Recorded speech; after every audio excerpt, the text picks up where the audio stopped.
Daarna Hebreërs 4 toe blaai, 1 Tessalonisense 5.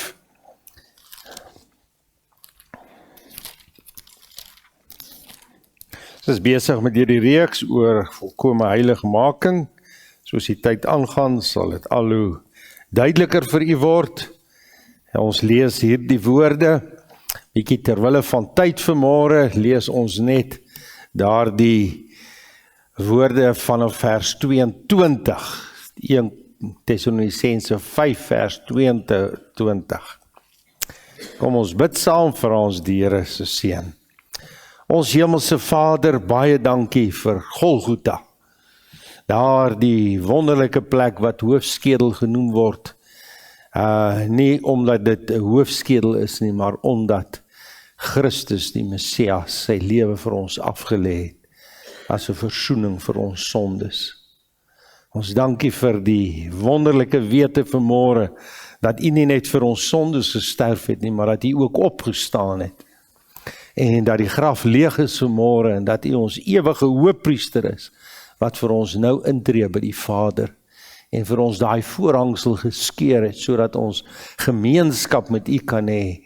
En dankie vir die wonderlike wete dat U vir ons verseker dat U is met ons. Dus dankie dat ons vanmôre kan bid vir Jeff, Here, dat U hand op sy liggaam sal lê en hom sal oprig terwyl hy daar in die hospitaal is. So elke ander een wat siek is, Here, bid ons dat U met hulle sal wees met hatting. So elkeen, Here, plaas U hand op hulle, rig hulle op en openbaar U self aan hulle. Ons bid ook vir hulle op die jeugkamp op hierdie oomblik, dat dit 'n belangrike diens is, dat U op 'n kragtige manier sal deurbreek in hulle midde, jong harte sal verander en sal verower. Ons dankie vir die wonderdade van die Here, wat hy doen in die harte en die lewens van mense. Ons prys U vanmôre, U is so groot en 'n gedigte God. En ons dankie dat hierdie woorde so waar is. God is geweldig, nogtans ag hy niks gering nie. En ons weet dat U dit ook nie gering ag nie. Seën ons terwyl ons U woord sal lees, terwyl ons vir U vra dat U daardeur ook verheerlik sal word. In Jesus se naam. Amen. Onthou julle van elke vorm van kwaad. En mag hy die God van die vrede julle volkome heilig maak en mag julle gees en siel en liggaam geheel en al onberispelik bewaar word by die wederkoms van ons Here Jesus Christus. Hy wat julle roep is getrou, hy sal dit ook doen. Ons het gesê, heiligmaking is die wil van God. Ons het gesê, dis 'n moed, dis 'n bevel, dis 'n opdrag. Soos hy wat julle geroep het heilig is, moet julle in julle lewenswandel heilig word. En dan in die laaste plek, roep God ons tot so lewe. En dan Hebreërs 4 vers 12 sê, want die woord van God is lewend en kragtig en skerper as enige tweesnydende swaard. Let op wat sê, dit dring deur tot die skeiding van siel en gees. Selfs as hoofstuk 5 vers 23. Siel en gees. En gewrigte en murg, dis die liggaam. En is 'n beoordelaar van die oorlegging en die gedagtes van ons hart. Weet jy wat's nou wonderlik vanmôre, dat hierdie woord van God, geïnspireer deur die Heilige Gees, kan nou baie meer doen as wat ek kan doen om aan u die woord te verkondig. En dit is by u liggaam, by u ore. Maar die Gees van God gaan in en hy bring skeiding, hy gaan daar in by die gees en die siel en hy oortuig my en hy praat met my en hy werk met my daar. So ons is in hierdie dae met u besig om met u te gesels oor die tema volkome heiligmaking. Ons gaan dit later 'n bietjie verder vir u verduidelik. Ons het gesê die mens bestaan uit 'n gees, dis die Griekse woord pneuma, en dit is die deel wat die innerlike deel van die mens is, en dan het ons ook die siel of die siege. Dis maar waar die sielkundige vandaan kom, of the psychologist. So dis die siege van die mens, en dit is dan die Griekse woord, maar hierdie sielelewe is ook in Hebreëus nephesh. So ons sal 'n bietjie vanmôre so daarna verwys, en dan het ons uiteindelik die liggaam heel bo, wat soma is, en hierdie is God bewus. Die gees van die mens is die deel wat God bewus word. So wanneer ek ergens kom en ek word bewus van die teenwoordigheid van die Here, dan is dit daar in jou gees waarvan jy bewus word. Jy dink dit is jou verstand, maar dit is in jou gees waarvan jy bewus word. Dit werk deur die poorte van jou liggaam, die 5 sintuie, maar dit maak uit 'n invloed deur jou sielelewe na jou gees toe, en dit is wat God bewus word. Die tweede ene is, die sielelewe is mensbewus, is selfbewus, en die liggaam is wêreldbewus. Is hierdie deel wat geestelik kan wees, hierdie deel wat vleeslik is, en dan is hierdie menslik, die liggaam is die menslike deel. So ons het met die gesels die vorige Sondag oor die gewete van die mens, die wil van die mens wat gesetel is hier in die gees van die mens. So ek het hom 'n bietjie uitgeskuif, dat jy hom net kan lees, dat hy nie daar in die swart is nie. So, dis hier die gewete van die mens, en hier die wil van die mens, wat onderworpe is aan die sondeval. Daarom wil die mens sy eie wil doen. Daarom wil die mens nie die wil van God doen nie. Want hierdie wil is onderworpe aan die sondeval, en daarom die grootste probleem wat die mens vandag het, is die gewete en die wil van die mens. Die gewete wat besoedeld en verdorwe is as gevolg van die sondeval, en nie skoon en rein en heilig is nie. Die Bybel sê 'n slegte gewete, 'n besoedelde gewete, 'n gewete wat gebrandmerk is, en daarom praat ons goed en ons keer goed. En daarom sê ons verkeerd is reg en reg is verkeerd. Dit by die gewete van die mens. En omdat die gewete van die mens aangetast is en besoedel is, kan hy nie 'n sterk genoeg impak maak op die wil van die mens nie. En die mens doen dit wat hy wil doen. So ons het die hele tyd daaroor gespandeer. Maar dan kom die mens in hierdie gedeelte, is die mens geestelik dood. En daar kom 'n dag in sy lewe waar die Heilige Gees deur sy sintuie werk, en dan gaan hy in daar by die gewete van die mens, na die wil van die mens, en dan maak hy 'n indruk op die mens. Hy bring 'n oortuiging, hy bring 'n sondeoortuiging, en hierdie sondaar kom op 'n plek waar hy sê ek is 'n sondaar, ek is verlore, en hy vra vergifnis en hy bekeer hom tot die Here, en die Here kom met sy kosbare bloed en hy neem al sy sondes weg. En hy vergewe dit. En dan kom die Heilige Gees en hy kom woon in my gees. En nou is ek 'n geestelike mens. Anders was ek 'n natuurlike mens in my sonde en my misdade. Want 1 Korintiërs 2 vers 14 sê die natuurlike mens, die mens soos wat jy gebore is, neem die dinge van die Gees van God nie aan, en is vir hom dwaasheid, hy kan dit nie verstaan nie.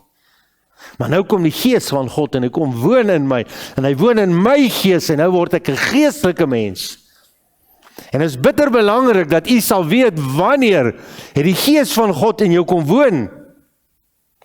Dit gebeur nie in jou slaap nie, dit gebeur nie as jy by die kerk aansluit nie, dit gebeur nie as jy sakramente gebruik nie, dit gebeur nie maar net oor jy van een kerk na 'n ander kerk verander nie. Jy moet weet wanneer het die Gees van God verskoon in jou gees kom woon.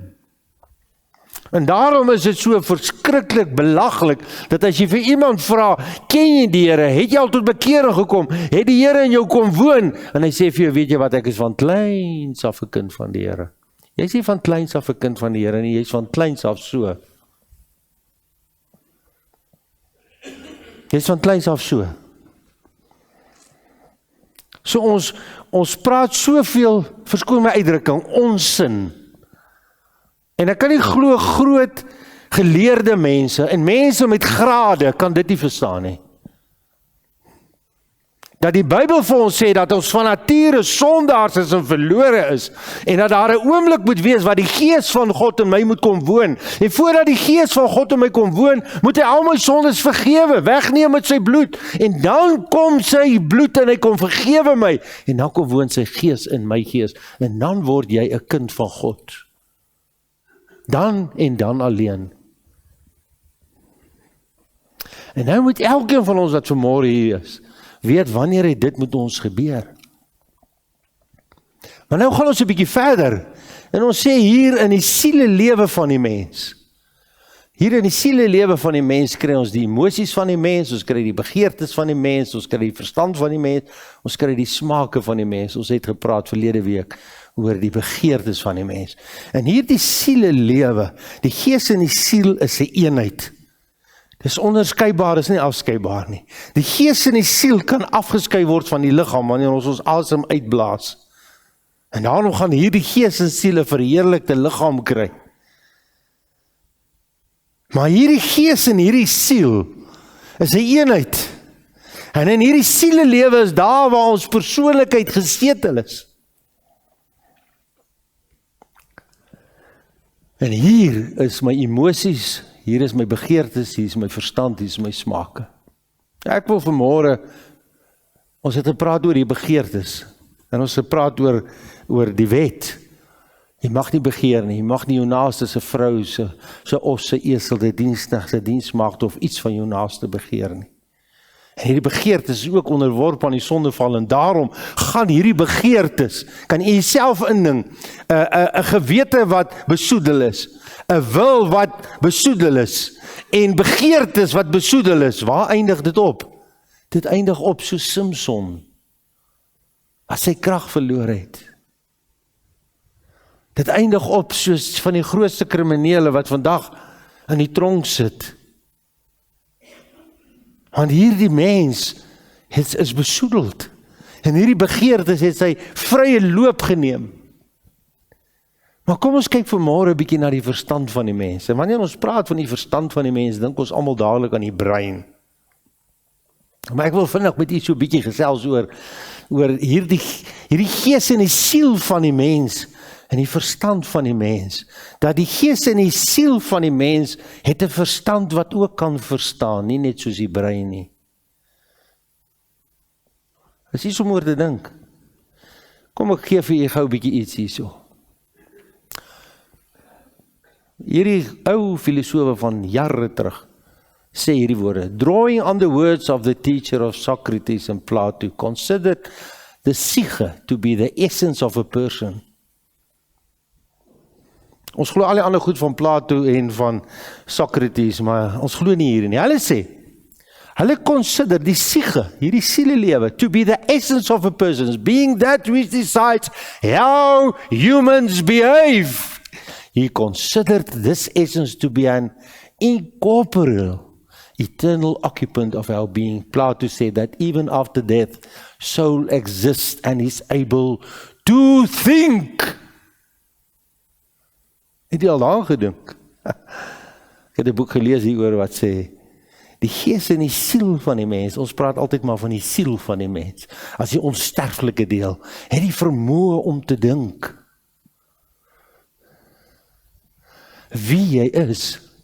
Nou wanneer jy die teksverse nagaan in die Bybel, en jy kan nou nie almal vir u noem nie, en jy gaan bietjie na Spreuke 2 vers 10 toe, in hoofstuk 24 vers 14, dan lees jy, en is interessant, al hierdie verse wat ek hier vir u gee, is teksverse wat die oorspronklike woord, daai nephesh, daai siel van die mens, hulle kan dit nie anders vertaal nie.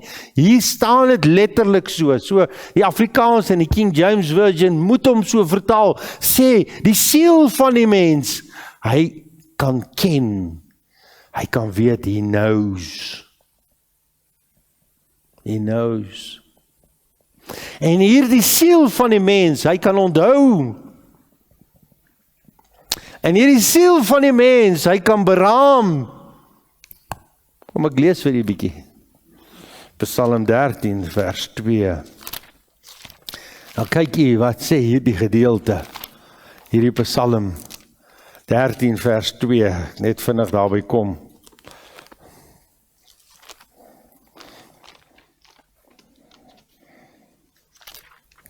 Hoe interessant is dit? En wanneer ons by hierdie gedeelte stil staan, is dit belangrik. Hy sê, hoe lank, Here, sal u my altyd vergeet? Hoe lank sal u vir my aansig? Hoe lank sal ek planne beraam in my siel? Hoe lank sal ek planne beraam in my siel? Nie aan my verstand nie. Hoe lank sal ek planne beraam in my siel? Dis wie jy is. Daai wie jy is. Dis jou gees en jou siel. Dis wie jy is. Hierdie liggaam, luister nou baie mooi wat ek vir julle sê, hierdie liggaam is net 'n fisiese dop wat tydelik uiting gee aan wie jy is. Maar daar diep binne in jou, dit is wie jy is. So die Here het dit vir ons 'n liggaam gegee, vir hierdie gees en hierdie siel, het hy 'n liggaam gegee met poorte, met sintuie, so ons kan mekaar leer ken, deur hierdie sintuie. Jy glimlag, jy's vriendelik, jy's kwaad, jy's vinnig, jy's stadig, jy's perfeksionisties, jy is nie. Dis maar nie die liggaam wat vir jou gee, maar daar binne is wie jy is. Vind nou uitdrukking deur hier buite.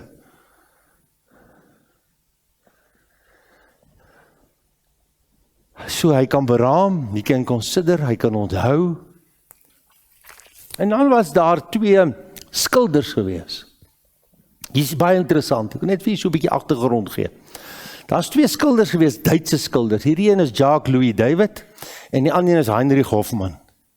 Nou, hierdie skilders is in die tyd min of meer van Napoleon, met die Franse revolusie, het hulle gelewe.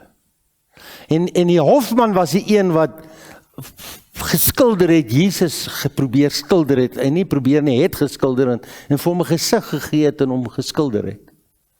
Maar Napoleon het, ons vermoed, ek is nie presies seker nie, het moontlik vir Jacques-Louis David gevra, sal jy nie asseblief vir my Jesus skilder nie, in sy tyd. Nee, hy het nie gevra, sal jy Jesus skilder nie, hy het gevra, sal jy asseblief vir my Venus skilder. Die vrou van verleiding. Toe sê hy vir Napoleon, weet jy wat, ek het nou net Jesus klaar geskilder, en ek sal dit nie reg kry om daai vrou nou te kan skilder nie. Sê ek sal dit nie reg kry. En Napoleon het iets baie interessants gesê. Hier is 'n voorstelling van Napoleon.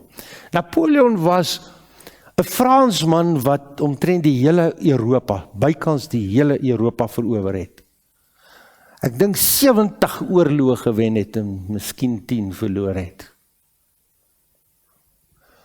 En Napoleon, luister daar hierdie interessantheid is, ek wil dit net graag vir julle lees. Napoleon was op die eiland Sint Helena, einde van sy lewe. Die groot militêre leier had time to reflect on his accomplishments. He called Count Mathilon to his side and asked him, hy vra hierdie persoon, hy sê, can you tell me who Jesus Christ was? Hier die einde van sy lewe, na al hierdie oorwinnings, hierdie groot leier kom Napoleon en hy vra vir hom, hy sê vir my, wie was Jesus Christus? The Count gave him no answer. In reply, Napoleon said this, well, then I will tell you, Alexander, Caesar, Charlemagne, and I myself have founded great empires. But upon what did these creations of our genius depend? Upon force. Hy sê wat ek en Alexander die Grote en Caesar bereik het is deur krag en mag.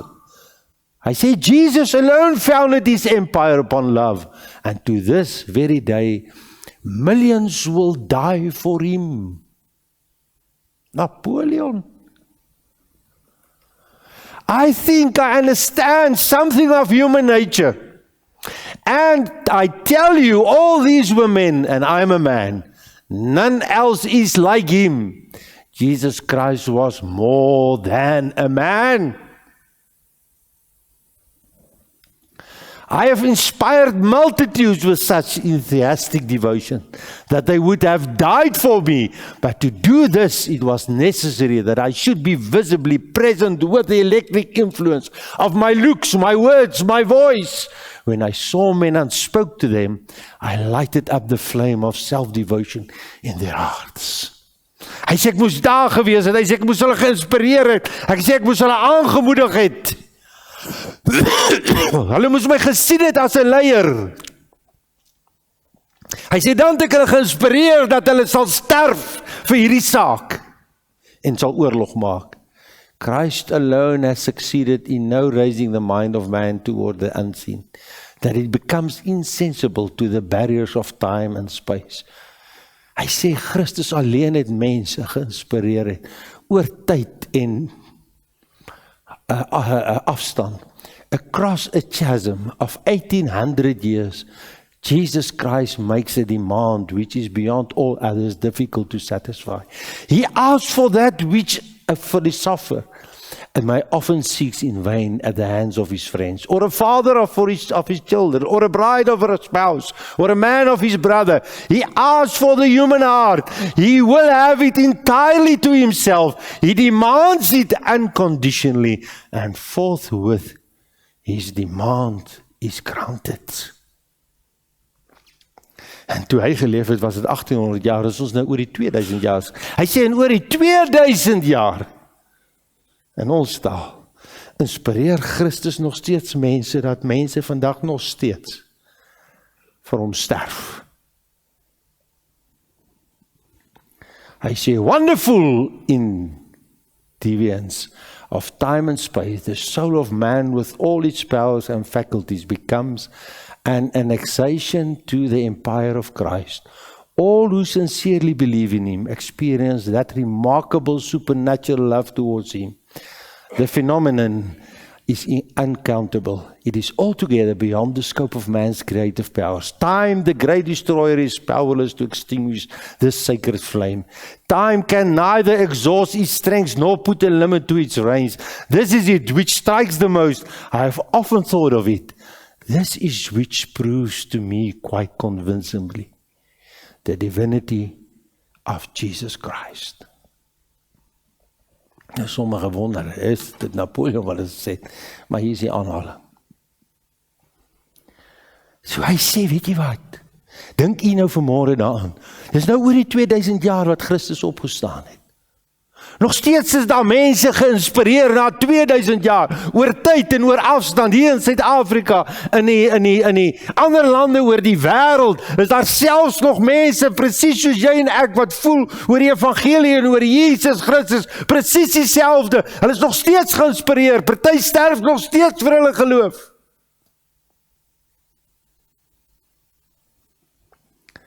Want Christus het 'n onvoorwaardelike aanspraak op hulle gees gemaak en hulle siel. En daarom kan ons die liggaam doodmaak, jy kan jou gees en jou siel nie doodmaak. Jou gees en jou siel gaan of hemel toe of gaan verdoemenis toe. En wat nou nodig is dat die Here vir ons sal help, dat hierdie verstand van ons deur die Here aangeraak word. Ek het vir u gesê, wat beteken heilig? Om dit af te sonder, om dit skoon en rein te maak en dit toe te wy. En wat is die verstand van die mens? Daar diep innerlik, in ons innerlike wese, wil ek 'n paar gedagtes met u vanmôre oor hierdie verstand van die mens 'n bietjie wissel. Spreuke 23 vers 7 sê, for as he thinketh in his heart, so is he. Soos wat jy in jou hart dink, so is jy. En dan gaan jy na jou verstand, jou fisiese brein toe, soos wat jy dink, is jy. En hy bestaan uit verskillende departemente. Gedagtes, rede, oordeel en verbeelding. Jy al gedink gedagtes? Gedagtes. Waar het jy alles hierdie week gedink? Waar het jy alles gedink?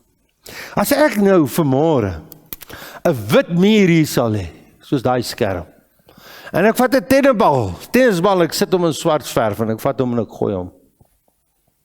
En elke keer as ek hom teen daai wit muur gooi, en hy is swart kollos.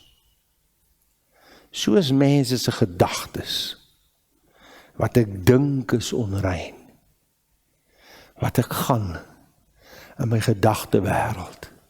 En daarom het mense soveel probleme met hulle gedagte wêreld, want hulle gedagte wêreld is nog nie gereinig nie, is nog nie afgesonder, is nog nie toegewy aan die Here nie.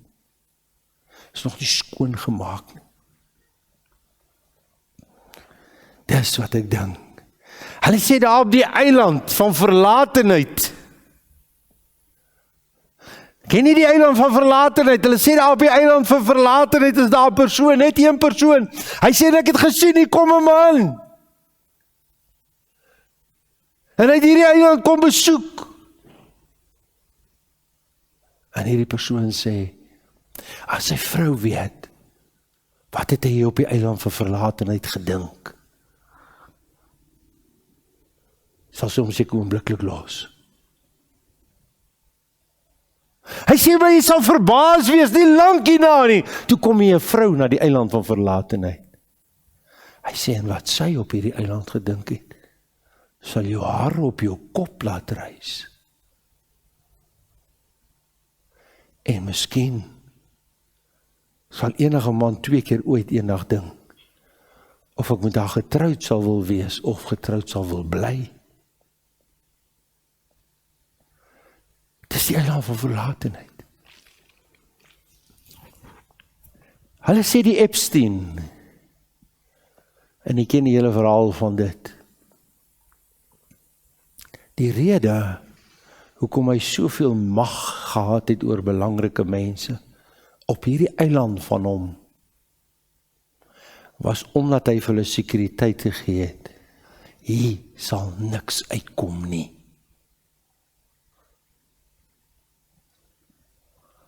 Hy het die eiland vir verlatenheid fisies probeer skep, en die grootste leiers in die wêreld is vasgevang met die een ding, dit sal nooit uitkom nie. En dis hoekom hy soveel mag oor hulle gehad het. Dis hierdie gedagte wêreld vir my. Maar in die gedagte wêreld, vriende, is daar ook in hierdie verstand van ons menswees, is daar ook 'n verbeelding. Weet jy, verbeelding is iets wonderliks. Kan jy self indink waarmee het God ons geskape? Gewete. Ons kan hom nie verduidelik nie, maar hy's daar. Het jy gedink aan 'n verbeelding? Weet jy wat se verbeelding? Dis daai ongelooflike mens wat daai vermoë gekry het en daai talent gekry het om te gaan sit sonder 'n prent en vat 'n skets en 'n skilder. Jy weet, baie van ons skilder van 'n prent af. Ons sit 'n prent op en nou maak ons die prent vol. Maar 'n regte skilder is nie so nie. Ek sê dis gemaakte skilders en regte skilders sit so en hy kyk daar so. Of 'n regte skilder sit en hy sê, ek gaan nou hierdie skets. Napoleon was so 5'2", sê hulle. Is nie groot man, nie klein mannetjie. Ek gaan nou skets op 'n perd. Het 'n beeld hier in jou verbeelding hoe dit lyk. Het jy gedink aan al die groot mense wat goed ontdek het? In hulle verbeeldingswêreld het hulle gesê, maar eers, as ek kyk hoe vlieg 'n voël, dan kan ons ook seker vlieg. En uiteindelik het jy 'n vliegtuig. Dis die vermoë wat God 'n mens gee in jou verbeelding. En nou daai selfe verbeelding is onderworpe aan die sondeval, en daai verbeelding, weet jy wat, skep nou 'n sondige wêreld op sy eie. Het jy gelees wat sê Romeine 2? Die uitvinders van slegte dinge. Weet jy, daar's mense wat elke dag sit en net slegte goed uitdink en uitvind. Die uitvinders van slegte dinge. En die verbeeldingswêreld hier in my verstand, is nie net my gedagtes nie, maar is ook my verbeelding, wat 'n wêreld op sy eie gaan skep. Dit is soos hierdie prente wat iemand vat en gaan ophang. As jy weet, soos daai kunstskildery. Jy vat daai pragtige skildery en jy begin hom ophang. En jy begin met jou uitstalling. En so kom mense in hulle gedagtes en hulle verstand, en hulle vat skilderye en hulle hang hulle op. Hulle sê in die herlewingstye, in die kragtige herlewingstye van die 17de eeu en 18de eeu, hulle sê het jong kinders herlewingspredikers in hulle kamers opgang. Of het reg of verkeerd is, weet ek nie. Maar in ons kamers vandag is net sporthelde. In Driekus.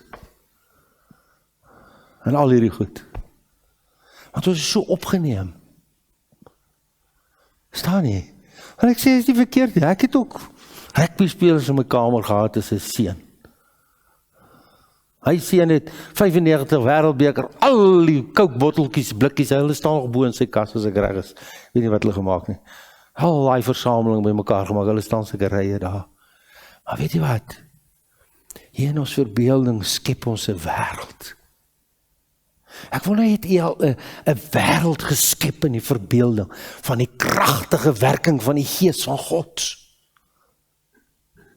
En 'n wêreld geskep waar die Here kan wonderwerke doen en waar die mense by die Here kan uitkom en daar kan herlewing kom. 'n Verbeelding waar ek ophang die werking van die Gees van God.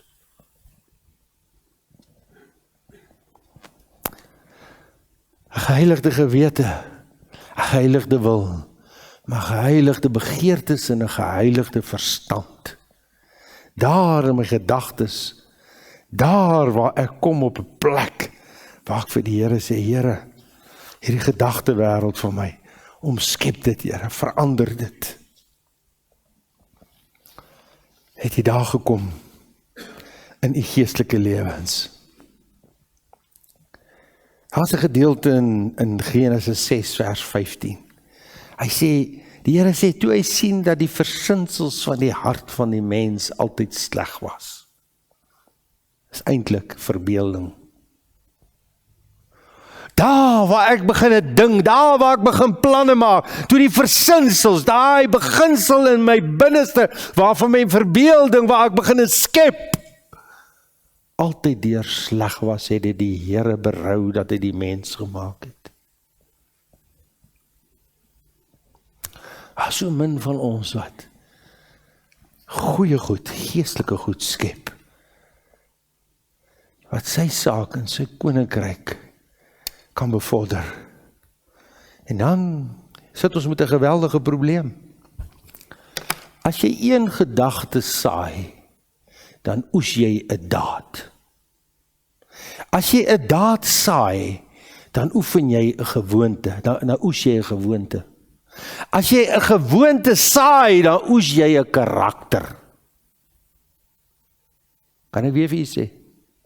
As jy 'n gedagte saai, dan oes jy 'n daad. Iets wat jy gaan doen. Want alles wat jy uiteindelik doen, het jy eers gedink. Baie mense wat vir jou sê, weet jy wat, ek het nog net sommer dit sommer gedoen. Nee. As hy dit vir jou sê, dan weet jy, hy praat nie die waarheid nie. Niemand doen net iets nie. Jy het dit eers gedink. So as jy 'n gedagte saai, dan gaan jy hom doen. Dan is dit 'n daad. As jy daai dade saai, dan oes jy 'n gewoonte. En as jy daai gewoonte bly saai, dan oes jy 'n karakter. Wie jy en mense is. Daarom is dit so belangrik dat ons hier in ons gedagtewêreld skoongemaak word. Dis mos daar waar niemand jou kan sien nie, niemand van jou weet nie. Dis mos jou eiland van verlatenheid, dis jou Epstein-eiland. Jy het gedink is net Epstein wat 'n eiland het, jy het ook 'n eiland.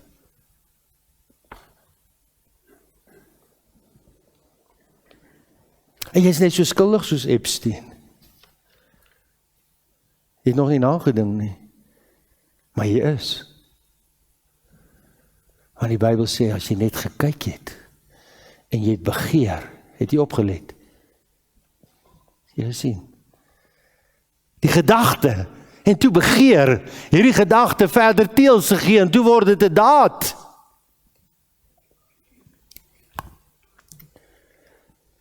En dit is 'n psigologiese feit, as jy en ek altyd in een rigting dink, dan vorm jou brein letterlike paadjies en groefies, sodat vir jou altyd maklik is om weer so te dink. Daarom is dit vir mense so moeilik om hulle gedagtewêreld te verander. Want as jy 'n negatiewe mens is en elke keer as jy oor alles negatief wat met jou gebeur, dan sal jy naderhand sukkel om dit te breek, want al wat jy is negatief. Is een van die grootste probleme wat ek het, is negatiewe mense, hulle maak jou moeg. Dit is 'n verskriklike ding. Niks is groen in die lewe nie, alles is swart. En as ek so bly dink in my lewe, dan is daar vasgevangde paadjies in my gedagtes wêreld wat moeilik is om te verander. En daarom sê die Bybel dat selfs as jy hier gekom het waar jy vir die Here sê, Here, reinig my, heilig my, dan moet Romeine 12 vers 2 waar word in jou lewe en word verander deur die vernuwing van jou gemoed. So jy kan beproef wat die goeie, welgevallige, volmaakte wil van God is. Jy moet vernuwe word. Die Bybel sê mooi, hy sê there must be a renewing of your mind. Ons verstand, ons gedagtes moet vernuwe word. Wat sê leer die Bybel ons? As jy dan saam met Christus opgewek is, soek die dinge wat daarbo is, bedink die dinge wat daarbo is. En wat van die geheue van die mens? Het jy al ingedink, hoe sal dit wees, die geheue van die mens? Daai ongelooflike fakulteit wat vir jou sê, weet jy wat, jy sal onthou.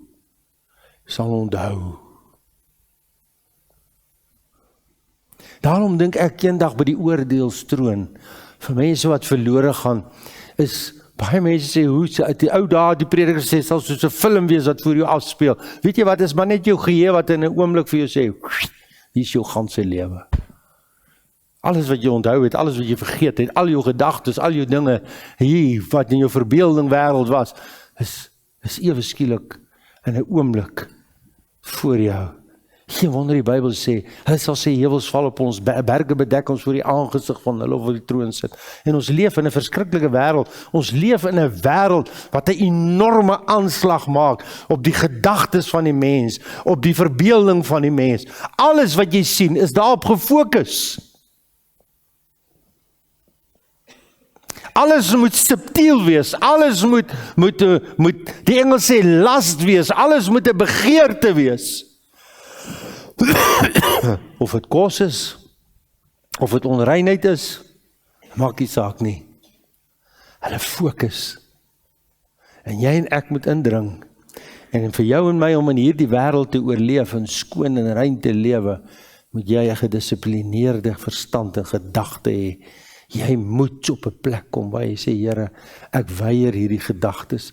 Ek weier om na hierdie goed te kyk. Ek weier om hierdie goed in my lewe toe te laat. Ek weier om hierdie goed op die internet te kyk. Ek weier om hierdie goed op my selfoon te kyk en te lees. Ek weier, weet jy wat? Ek weier om seker selfs net erge, gruisame goed na te kyk in my lewe. Wie wil nou na mense kyk wat stikkend geskiet is? Hoekom wil ek dit doen? Ek is nou so, ek wil nie eens kyk na 'n dier wat in die pad stuk doodgery is nie. As ek daar naby kom, kyk ek weg.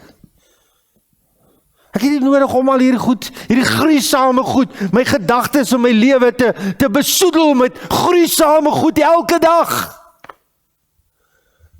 Dis waarmee ons gebombardeer word. En luister wat ek vir môre vir jou sê. As jy nie daaroor waak nie, ek wil vanmôre vir jou sê, as jy nie daaroor waak nie, gaan hy vir jou eendag inhaal. Gee dit vir die Here. As jy 'n kind van die Here is, hou dit onder sy bloed.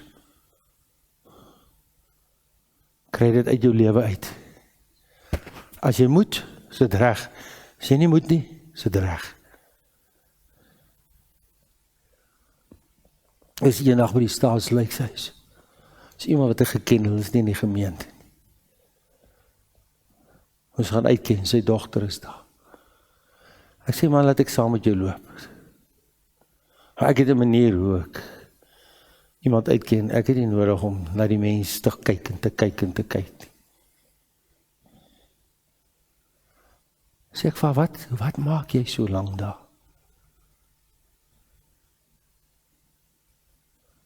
Ek sê, weet jy wat, jy sal eendag oud word. as jou senuweestelsel nie meer so sterk en kragtig wees nie. Dan sal hy griesame goed na jou toe kom. Bly die bloed van die Here oor jou.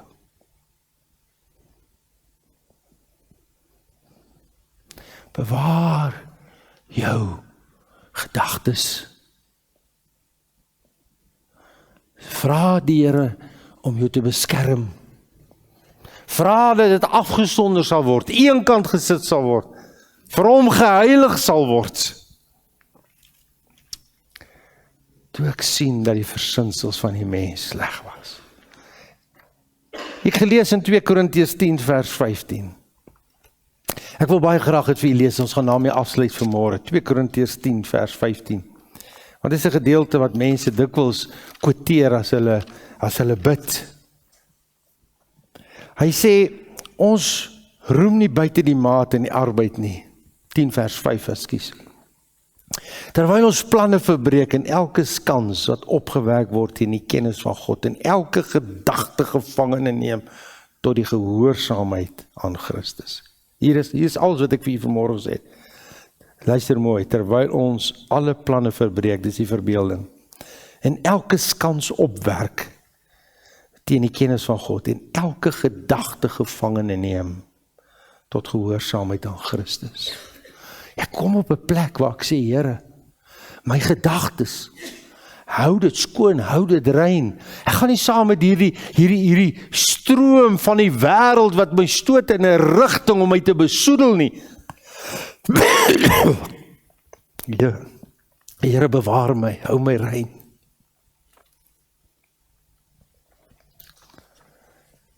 En dan die rede, dit wat ons dink en redeneer.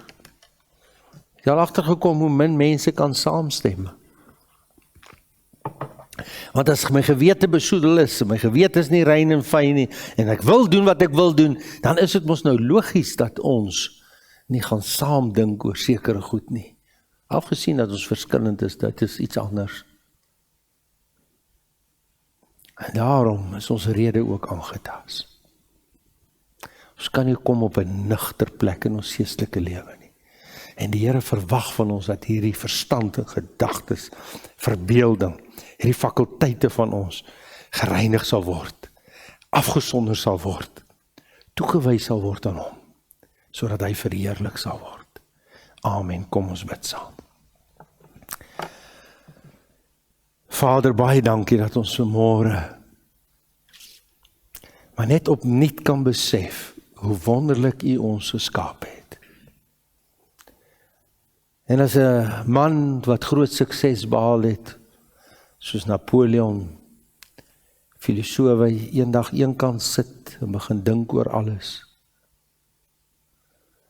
En jy kom op 'n plek waar jy eerlik is met jouself, dan moet jy sê, dit wat die psalmis gesê het, U het ons wonderbaarlik geformeer in die moederskoot. Hy sê eintlik dit sterker, hy sê, U het ons geweef in die moederskoot. U het ons gemaak 'n gees, 'n siel, en dan 'n liggaam waardeur ons kan lewe. Help ons, terwyl ons so uniek is, en elkeen van ons wat vanmôre hier sit en hulle wat ingeskakel is, elkeen het U ons gewil in die lewe dat ons sal bestaan. En dat ons sal wees. Ons vra dat U ons sal verdaag in U wonderlike teenwoordigheid. Die liefde van God met ons sal wees en die gemeenskap van die Heilige Gees. Ons bid dit in Jesus se naam.